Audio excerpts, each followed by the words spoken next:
Hello and welcome to the Chaser Decides, live from the National Tally Room as Labor and the Coalition enter the final straight of one of the tightest election races in our history. Certainly the tightest we've seen this year. It's balanced on a knife edge at the moment, far too close to call, even for me. Well, look, even on my figures, I had the Libs well ahead at the end of last week, and then if we factor in the splurges at the campaign launches, you see that things really started to get off the scale.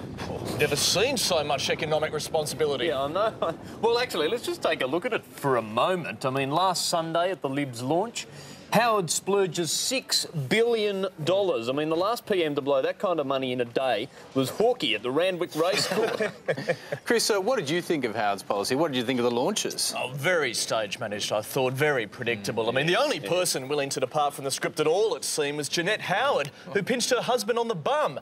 Not the time or the place, I would have thought. No. Look, I've always been a bit sceptical of these huge US-style launches. And it seemed particularly out of place for someone like Latham, given his aversion to all things American. I know, exactly. I mean, is he pro-US or isn't he? I mean, this is the guy who described George W. Bush as the most incompetent and dangerous president in living memory. And I'm sorry, but one shrewdly positioned flag at a press conference just doesn't mean the relationship suddenly all roses again. So what does Mark Latham really think of the US? To find out, we put Labor to the ultimate patriot test at yesterday's campaign launch in Brisbane. The Labor Patriot Test. Mark Latham says he supports the US alliance. But just how receptive is he really to the US of A?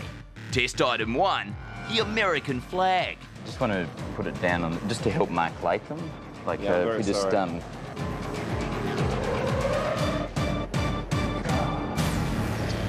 just want to put this flag up on the.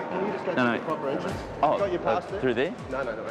Sorry, this area's closed. I'm giving you a helping hand. Rejected. Test item 2, the all-American bald-headed eagle.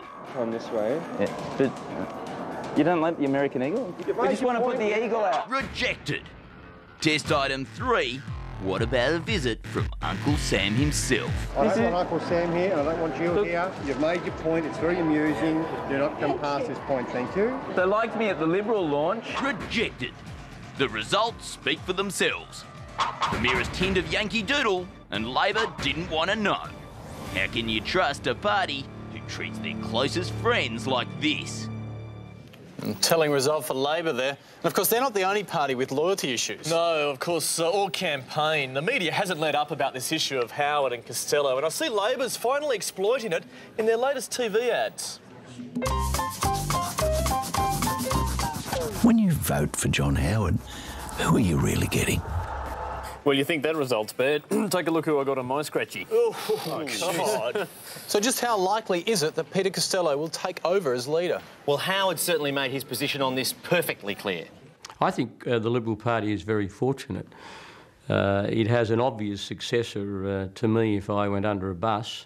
Time and again, Howard's canvassed this under a bus scenario, and quite frankly, I am surprised that Peter Costello hasn't been more proactive in making it happen. But I'll tell you what, he was certainly all ears when I gave him some pointers. Well, the best undertaking we've got from the Prime Minister so far about the succession is that he goes under a bus. We've just got his walking map there for you if you'd like to... and we've got the Succession Express ready to roll. OK. Cheers. Thanks.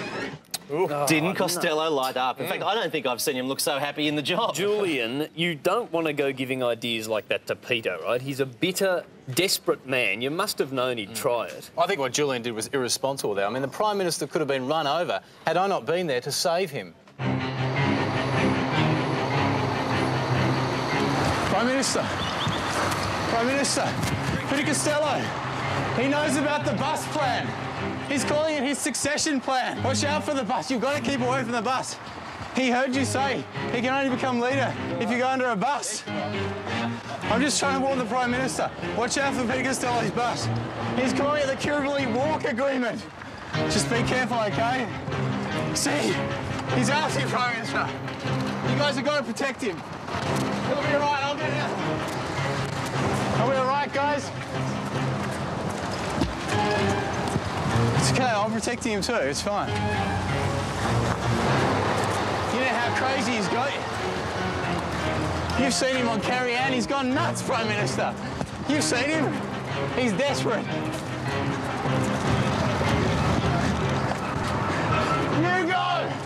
You go, Prime Minister.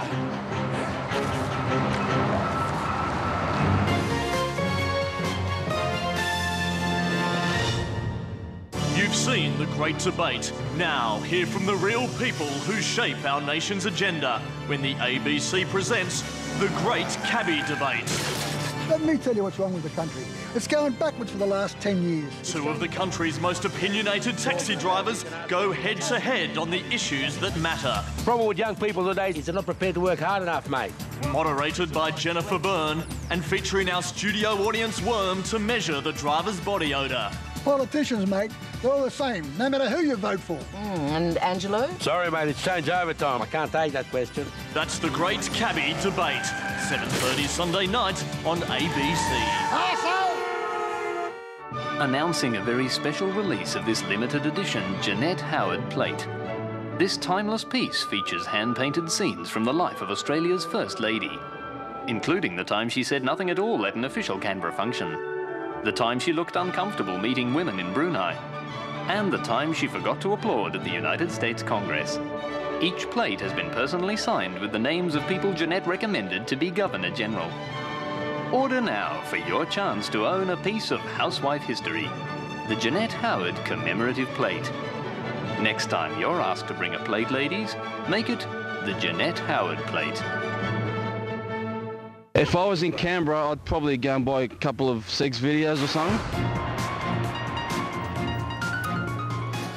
Right across the nation, you're watching The Chaser Decides as the issue of national security once again comes to the forefront of the campaign. Yes, you recall only recently Howard was in all sorts of hot water over the Children Overboard affair, an issue he's since been desperate to defuse. Look, what I'm saying is that people remember of that period that I stopped the boats.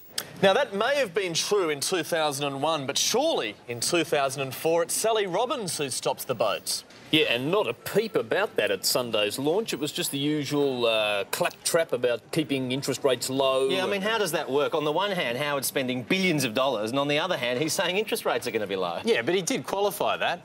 Promises made in an election campaign mean nothing. Who at last some rare honesty in this campaign.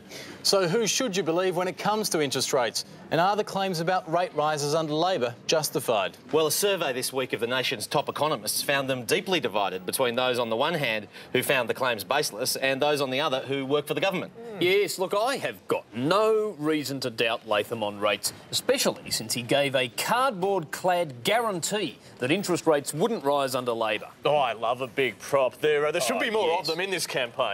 Well, as soon as you worked that one out, I tracked Mark Latham down to find out just how committed he really is to the use of big props. Mark, look what I got for you. A big prop guarantee. It's been a few weeks now and you haven't had a big prop. I was worried that I wasn't going to see you in the campaign at all. It's my first meeting with the Chaser. I've been missing you. I must admit, I don't feel like I've been beaten around. Are these ABC funding cuts? You exactly. Do the full 6-week campaign. We couldn't come right across. Down to now 2.5 weeks. It's disgraceful, isn't it? Well, Hey, yeah, by the way, I want you to know that we've got a funding plan for more resources. Can you sign that? Come on, sign that here. No. It's got to, I don't believe it unless it's on a big prop, Mark. Unless it's on the big prop. I'm not going to believe it unless you sign it. Of what?